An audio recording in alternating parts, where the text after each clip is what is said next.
बिस्मिल्लाहिर्रहमानिर्रहीम, अस्सलाम वालेकुम। मैं हूं ईसा नकवी। आज तारीख है 8 दिसंबर, दिन है बुध का। आज सुबह इंडिया के chief of defence staff general Bipin Rawat Indian air force के फ्राहम करदा MI-17 हेलीकॉप्टर में नीलगिरी हिल्स के करीब वेलिंगटन में कायम इंडिया के डिफेंस सर्विसेज स्टाफ कॉलेज की तरफ रवाना थे। उनका हेलीकॉप्टर हादसे का शिकार हुआ, उसकी वीडियोस भी सामने आ चुकी हैं और लगभग 4 से 5 घंटे के बाद इंडियन एयरफोर्स की तरफ से तस्दीक कर दी गई कि जनरल बिपिन रावत इस हादसे में हलाक हो गए हैं। ये एक बड़ा और हाई प्रोफाइल इंसिडेंट है। इस वीडियो में मैं आपके सामने तफसील रखूंगा कि एक तो इंडियन एयरफोर्स ने इस हवाले से क्या बयान जारी किया, नरेंद्र मोदी इंडिया के प्राइम मिनिस्टर वो क्या कह रहे हैं, पाकिस्तान ने इस पर ताज़ियती बयान जारी किया है। लेकिन सबसे अहम है कि इंडिया के chief of defence staff general Bipin Rawat वो पहले चीफ ऑफ डिफेंस स्टाफ थे। उनके चीफ ऑफ डिफेंस स्टाफ बनने में, ये ओहदा क्रिएट होने में किस किस्म के मसाइल आए, किस किस को जनरल बिपिन रावत से तकलीफ थी और इंडियन एयरफोर्स का क्या झगड़ा था। मेन असल में जो बोन ऑफ कंटेंशन थी चीफ ऑफ डिफेंस स्टाफ का ओहदा क्रिएट होने में और उसके बाद इंडियन एयरफोर्स की लड़ाई जनरल बिपिन रावत के साथ वो पब्लिक डोमेन में आई और तकरीबन 4 या 5 माह से इसके ऊपर बहुत ज़्यादा रिजेंटमेंट मौजूद थी with in the military ranks और एयरफोर्स को बहुत सख्त जो है वो कंसर्न्स थे जिनका इजहार पब्लिकली किया गया, चाहे वो उस वक्त के इंडियन एयर चीफ हों RKS भदौरिया या फिर जो मौजूदा एयर चीफ हैं विवेक राम चौधरी।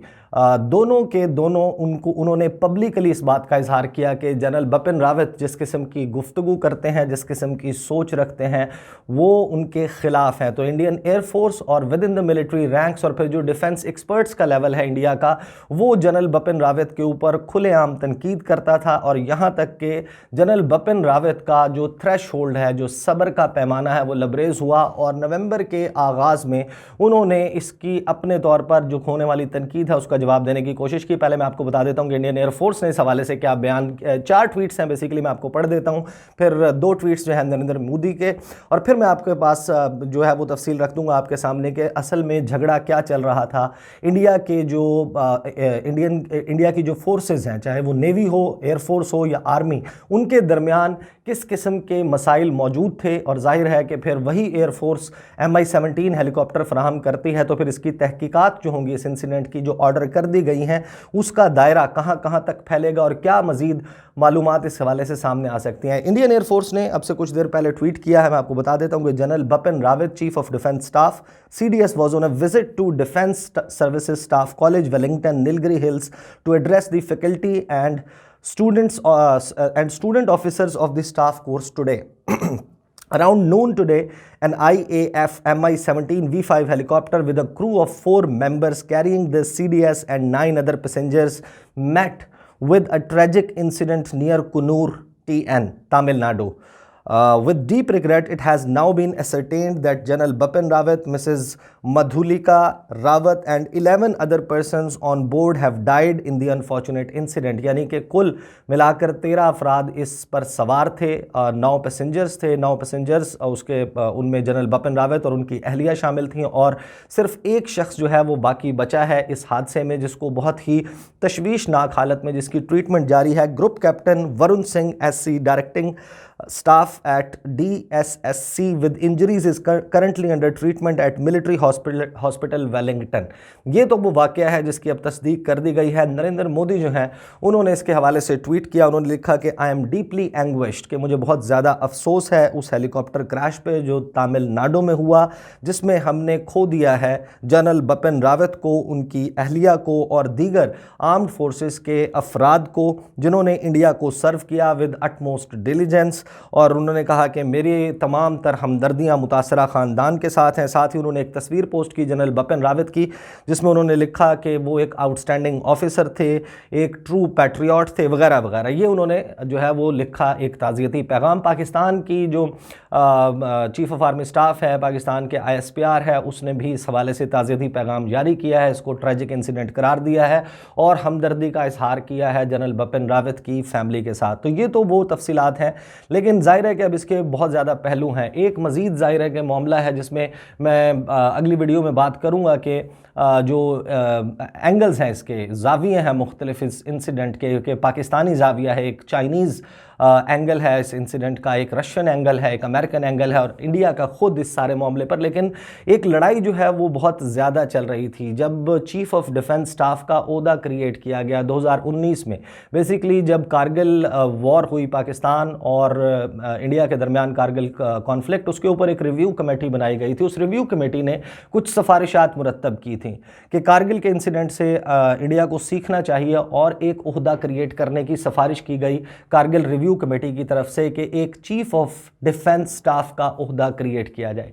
इस चीफ ऑफ डिफेंस स्टाफ का ओहदा क्रिएट करने में जो सबसे ज़्यादा मसला था वो इंडिया की एयरफोर्स को था, क्योंकि तमाम की तमाम फोर्सेस वो चाहती हैं कि इंडिपेंडेंटली ऑपरेट किया जाए। और अगर आप जो माजी में मिलिट्री के जनरल्स रहे हैं मुख्तलिफ अदवार में, उनकी स्टेटमेंट्स को देखें तो उनके वो ये बात समझते हैं कि किसी नए आइडिया को तस्लीम करना किसी भी फोर्स में एक बहुत ही मुश्किल अमल होता है कि आप पुराना तरीक़ाकार को भुला दें और किसी नए तरीक़ाकार पर अमल करें। बहरहाल CDS का ओहदा क्रिएट हो गया। जो चीफ ऑफ डिफेंस स्टाफ हैं वो बना दिए गए जनरल बिपिन रावत, जो इससे पहले 26वें आर्मी चीफ थे इंडियन आर्मी के और तकरीबन 40 साल से ज़ायद इनकी सर्विस उस वक्त हो चुकी थी। जनरल मनोज मुकुंद नरवाने, उनको बना दिया गया इंडिया का आर्मी चीफ। मामला चलते रहे।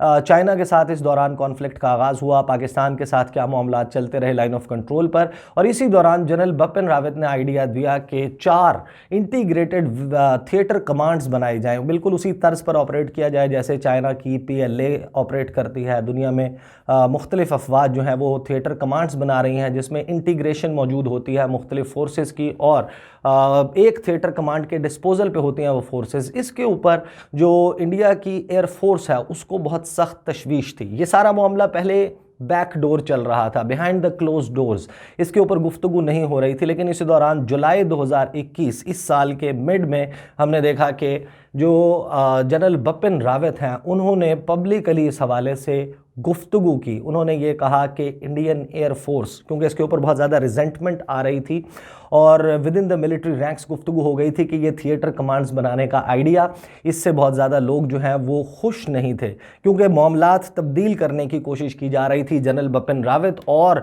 जो टॉप आप कह सकते हैं कि मिलिट्री इस्टेब्लिशमेंट है, सिक्योरिटी इस्टेब्लिशमेंट है, उसमें नरेंद्र मोदी खुद शामिल हैं जो इसको सारे मामले को हेड कर रहे थे। और फिर जो इंडिया के नेशनल सिक्योरिटी एडवाइज़र हैं अजीत डोवल, इसी तरीके से बिपिन रावत हों, इनके वज़ीर दिफा राजनाथ सिंह, उनके जो डिफेंस सेक्रेटरी हैं और जो दीगर सिक्योरिटी ऑपरेटर्स में शामिल लोग हैं, वो इस सारे मामले को देख रहे थे। जो थिएटर कमांड्स बनाने की बात हुई उसके ऊपर मामला इस कदर बढ़ गया कि जो जनरल बिपिन रावत हैं उन्होंने ये स्टेटमेंट दी कि इंडियन एयरफोर्स तो हमारा एक सपोर्टिंग आर्म है, यानी कि उन्होंने उसकी एक अलहदा से इंडिपेंडेंट फोर्स होने के हवाले से बिल्कुल डिनाइल कर दिया। उन्होंने कहा कि जिस तरीके से हमारे जो इंडियन आर्मी है, उन्होंने कहा कि इसमें इंजीनियर्स मौजूद होते हैं, इसमें जो आर्टिलरी को सपोर्ट फ्राहम करने वाले लोग मौजूद होते हैं। इसी तरीके से इंडियन एयरफोर्स जो है वो भी एक सपोर्टिंग आर्म है, असिस्टेंट बेसिकली उन्होंने करार दिया। और इस बात पर एक हंगामा खड़ा हो गया। इंडिया के जितने भी रिटायर्ड लोग हैं पहले उन्होंने गुफ्तगू करना शुरू की। इवन जो रिटायर्ड आर्मी के जनरल्स हैं उन्होंने जनरल बिपिन रावत की स्टेटमेंट को तनकीद का निशाना बनाया। इसी तरीके से जो उनके रिटायर्ड एयरफोर्स के ऑफिसर्स हैं, मामला यहाँ तक रुका नहीं। जाहिर है कि ये रिजेंटमेंट जो है अगर रिटायर्ड लोगों की तरफ से एक्सप्रेस की जा रही थी तो with in the ranks that were serving at that time उनके यहाँ भी बहुत ज़्यादा रिजेंटमेंट मौजूद थी। जो इंडिया के डिफेंस एक्सपर्ट्स हैं उन्होंने आउटराइटली रिजेक्ट करना शुरू कर दिया कि जनरल बिपिन रावत का ये आइडिया कि इंटीग्रेटेड थिएटर कमांड्स बनाई जाएं और तमाम फोर्सेस को उनके कंट्रोल में दे दिया जाए, एक वेस्टर्न फ्रंट को पाकिस्तान के साथ, एक नॉर्दर्न फ्रंट को चाइना के साथ, इस तरीके से उनको डिप्लॉय किया जाए। और बिल्कुल ही एक स्ट्रक्चर तब्दील हो रहा था इंडिया की आर्मी का और एयरफोर्स और दीगर जो फोर्सेस हैं। और जाहिर है कि इसमें फिर बड़े बड़े बजट्स के मामलात होते हैं, डिफेंस परचेजेस के मामलात होते हैं कि वो किस तरीके से चलेंगे। इस सारे मामले के ऊपर बहुत ज़्यादा खिचड़ी बनी हुई थी। जिस वक्त इंडिया के chief of defence staff general Bipin Rawat ने ओपनली इस लड़ाई का इजहार कर दिया, उसके बाद जो सर्विंग इंडियन एयर चीफ थे उस वक्त RKS भदौरिया, और उसके बाद उनकी स्टेटमेंट को सेकंड करने वाले जो नए इंडियन एयर चीफ आए विवेक राम चौधरी, वो आपको अंदाज़ा हो जाएगा कि इंडियन एयरफोर्स जो कि MI-17 हेलीकॉप्टर फराहम करने वाली है, जिस पे ये हादसा हुआ जनरल बिपिन रावत के साथ, वो किस तरीके से सख्त नाला थी जनरल बिपिन रावत से। मैं आपके सामने कुछ कोट्स रख देता हूं कि एग्जैक्टली क्या कहा। जो RKS भदौरिया हैं उस वक्त वो मीडिया में उन्होंने जाके गुफ्तगू की। उन्होंने कहा it's not a supporting role alone, कि हम सिर्फ जो है वो सपोर्टिंग रोल, एक जो ग्राउंड पे मौजूद फोर्सेस हैं उनको सपोर्ट फराहम नहीं करते, air power has a huge role to play. And mind it के ये सारा मामला हो रहा था उस वक्त के बाद जिस वक्त एक झूठी आप कह सकते हैं कि कहानी के तहत जी रही थी इंडियन एयरफोर्स। उनकी बड़ी बल्ले बल्ले जो है वो इंडियन मीडिया ने और उनके पॉलिटिशियंस ने कर दी थी कि आपने तो बालाकोट स्ट्राइक्स की हैं, आपने तो जाकर 2016 की सर्जिकल स्ट्राइक्स की हैं। तो उस सारे मामले पर आपने देखा होगा अभी भी अभिनंदन को किस तरीके से इन्होंने अवार्ड देके एक जाली पूरी कहानी घड़ी। लेकिन ये जो मामला था इसके ऊपर फिर इंडियन एयर चीफ आगे जो है इस सारे मामले पे कहते हैं कि जो एयर पावर है उसका तो एक बहुत बड़ा रोल है। किस तरीके से ये कहा जा सकता है कि हम एक सपोर्टिंग आर्म है in any of the integrated battle areas. It's not an issue of support alone, a whole lot of things go into any air plan that's made and those are the issues that are under discussion, कि हम इसके ऊपर बात कर रहे हैं। फिर उन्होंने कहा कि CDS जो है इन इट सेल्फ, ये ओपनली उन्होंने पब्लिकली कहा कि जो चीफ ऑफ डिफेंस स्टाफ का ओहदा क्रिएट करना है वो खुद से एक बहुत बड़ी रिफॉर्म थी, एक बहुत बड़ी तब्दीली थी। The next biggest reform is the integrated theatre command, के उसके बाद फिर एकदम हमारे ऊपर टपका दी गई कि अब इंटीग्रेटेड थिएटर कमांड्स बनेंगी and it is much more complex. We are for establishing integrated theatre command, के हमें इस बात से एतराज़ नहीं है कि इंटीग्रेटेड थिएटर कमांड्स बनाई जाएं, लेकिन उन्होंने कहा कि इस सारे मामले पर हमें कुछ इश्यूज़ हैं, कुछ तहफ़्फ़ुज़ात हैं, उनके हवाले से एक इंटरनल डिस्कशन जारी है, वो इंटरनली होनी चाहिए, उस बात को पब्लिक डोमेन में नहीं लाना चाहिए। फिर वो ये कहते हैं कि we must get it right, इस सारे मामले को ठीक करने की ज़रूरत है। It is the most important reform that has an impact on war fighting, कि एक ऐसी रिफॉर्म की जा रही है जिससे जंग लड़ने की सलाहियत बराह रास्त मुतासर हो सकती है। ये रिमार्क्स थे उस वक्त के Indian air chief RKS Bhadauria के। उसके बाद कहते हैं कि we already have a functional system today, कि हमारे पास जो निज़ाम है वो फंक्शनल है इस वक्त, but when we do an integrated theatre command we should reach the next level of ability to protect our comprehensive national power, कि हमारे अगर आप मीगर रिसोर्सेज को डिस्ट्रीब्यूट कर देंगे थिएटर कमांड्स में, जो कॉम्प्रिहेंसिव एयर पावर है पूरी कौम की या पूरे मुल्क की, जो जोग्राफियाई या आप कह सकते हैं फ़िज़ाई हुदूद हैं, फिर वो किस तरीके से एयरफोर्स करेगी। ये वावेला मचाया गया इंडिया की एयरफोर्स के सर्विंग और रिटायर्ड ऑफिसर्स की तरफ से, और उसमें उनके एयर चीफ भी शामिल हैं। फिर आगे वो कहते हैं कि so there are issues in terms of some of the options being discussed.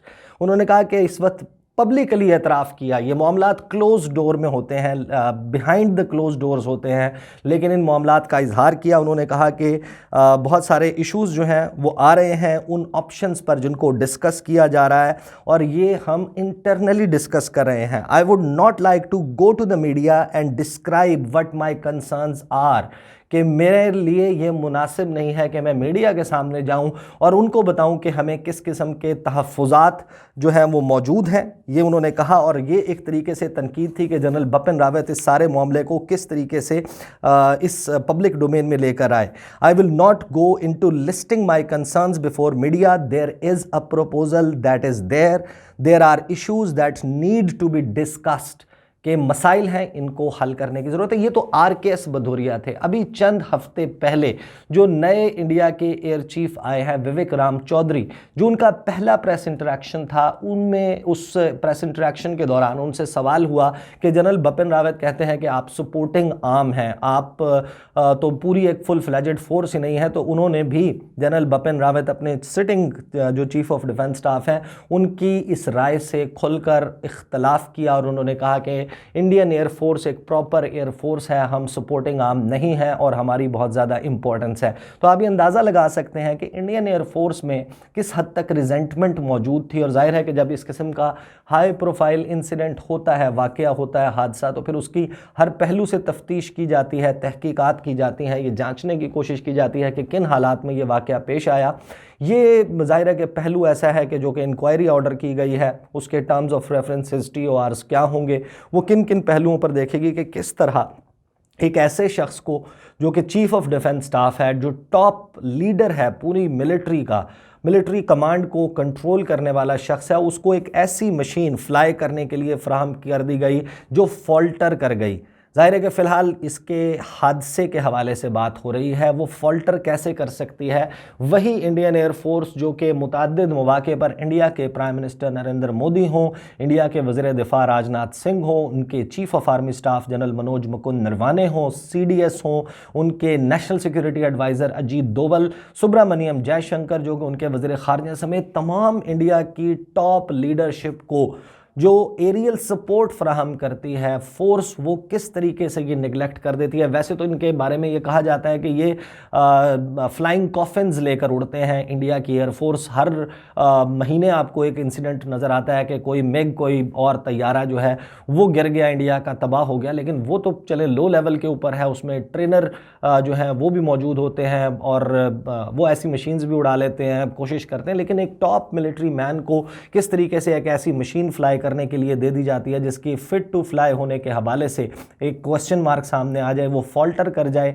जाहिर है कि इसके दीगर पहलुओं से भी तहकीकात होगी कि जो अब फुटेज सामने आ रही है उसके हवाले से अभी ऑफिशियली कंफर्मेशन नहीं हुई कि आया ये उसी हेलीकॉप्टर की है जिसको ये हादसा पेश आया। आग लगी हुई नज़र आती है, फिर किस तरीके से वो नोज डाइव करके ज़मीन पर गिरता हुआ नज़र आता है हेलीकॉप्टर। उसको क्या निशाना बनाया गया, उसमें कोई बारूदी मवाद था जो फटा, या फिर क्या मामला एग्जैक्टली पेश आया। लेकिन उसमें जाहिर है कि अब MI-17 फ्राहम करने वाली इंडियन एयरफोर्स पर भी सवाल होगा। अगली वीडियो में मैं आपके सामने तफसीलात रखूँगा उन एंगल्स के बारे में, जो मुख्तलिफ एंगल्स मौजूद हैं इस सारे मामले के जो इस वक्त हालात चल रहे थे चाइना के साथ, रशिया के साथ, अमेरिका के साथ, पाकिस्तान के साथ, तो ये एंगल्स क्या बनते हैं जनरल बिपिन रावत के इस हादसे के हवाले से। इंशाल्लाह अगली वीडियो में आपके साथ मुलाकात होगी। मुझे इजाज़त दीजिए। अल्लाह हाफ़िज़।